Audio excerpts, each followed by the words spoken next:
Welcome to Penrose Learning, where we make understanding easy. You begin by preparing the phone so the update will not fail. Plug the Galaxy J1 Ace into a charger and confirm battery is at least 50%. This prevents shutdown during installation. Once done, back up your contacts, photos, and any files to your SD card or cloud because updates can erase data. Make sure you are on a stable Wi-Fi network and note the current Android version in settings so you can verify the upgrade later. Next, you navigate to Settings, then About Phone, and select Software Update to check for available over-the-air packages. If an update appears, tap Download over Wi-Fi. The device will verify the package and prepare files. This can take several minutes depending on size.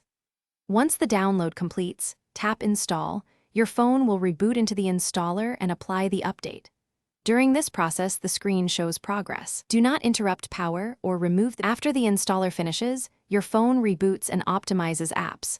Once at the home screen, go to Settings to confirm the new Android version and check that apps and data are intact.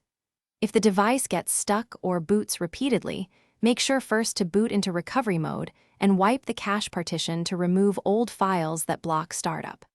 If problems persist, restore from your backup or connect to a PC, and use Samsung's Smart Switch or Odin only if you understand flashing risks.